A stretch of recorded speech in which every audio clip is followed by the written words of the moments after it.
I'm going to talk to you about how mental illness in a spouse affects your marriage.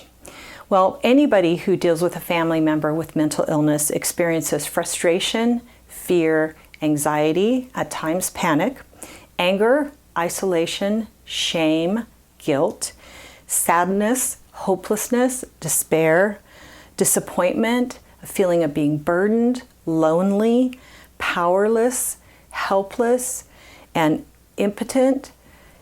And there's a lot of emotional pain. Those are the common feelings, whether that's your spouse, your child, parent. But there are some additional things that come up when it is your spouse, because you're going to have to deal with all of the crises that arise. You're going to have contingency plans. Should another psychotic episode break out, or should the person not be able to get to work because of the anxiety or the depression? It's going to put extra responsibilities on you for the care of the kids, possibly for what care that you have to do for the person with mental illness. Not saying that you have to just take over everything. You always let people do whatever they can do for themselves, and don't pick up things that they could, don't do it for them when they can do it. You're going to have different perspectives of other family members. Maybe it's going to be your in-laws who, I even had one woman whose in-laws blamed her for her husband's bipolar disorder, and her own family even blamed her for the fact that he was mentally ill. So she was having to deal with the stress of that and the stress of this family putting extra weight on her when she could barely hold herself up with what she was dealing with the mental illness in her spouse. Anxiety about the symptoms and its effects. You know, is a person gonna work? Is the person gonna survive? Is the person, gonna be suicidal again? Is the person gonna have another psychotic break? That produces anxiety in you, and wondering how the medications are going to affect the person's functioning, the side effects, all of the times that that person needs to see therapists or doctors, the expense, all of that. Fears about relapse and what will that mean for the future. There's just not this secure feeling of the future all going to be okay.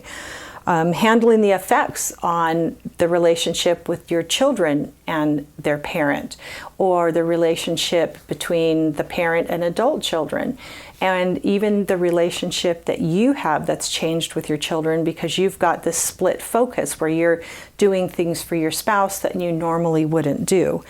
And then there's always, like I said, the things that you have to do for that person that might involve going with them to their appointments with the psychiatrist, and picking up other responsibilities.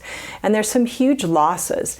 One of the losses that you're going to experience is the loss of that intimate partner that is with you with everything, helping you, supporting you, and even supporting you emotionally, because your partner with the mental illness may not be able to support you emotionally because that person might barely be able to support themselves and make sense of their own selves.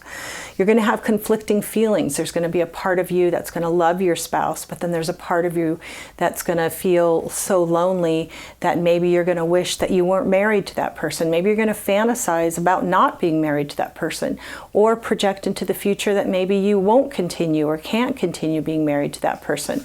So all of these feelings are going on at the same time while you're trying to be a loving partner and hold the family together. So when you take on the role too of any type of caretaker or caregiver of a spouse, you change the marriage dynamic, and you change it from being two adults that have responsibilities that they both take care of, so they meet on an equal basis, to one who's a caregiver and the care receiver. That care receiver often feels resentful and less than and insecure about his or her relationship to the spouse, and yet the caregiver also feels overly responsible and may resent all of the duties and the things that have to be done. So there are all of these different factors going on. You're not alone if you're feeling these things. These are really common things that people experience. It's not easy to have a spouse that has a mental illness. It, like any other problem that's a chronic problem that you have to deal with, adds a lot of pressure and strain. You need to get help, you need to get support, you need to get an understanding of the mental illness and the treatment, and also what you can do and how you need to manage it, and to know that you're not alone and get resources. The National Alliance of Mental Illness is a great place to go. They have meetings, support groups, online resources.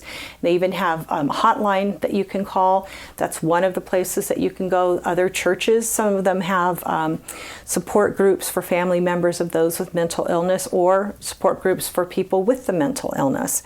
So I would suggest that you look for the support that you need. Take really good care of yourself. You're going to need to have some time just for you. Make sure that you keep your life, keep yourself rested, keep yourself able to do what you need to do and prioritize, and just get some relief as much as you can to make sure that you're functioning at your highest level, but don't neglect yourself. So I hope this has helped you to understand maybe some of the extra things that you're carrying, and maybe sort through some of the feelings that you have in dealing with your spouse that has a mental illness. So thank you for watching this video on Change My Relationship.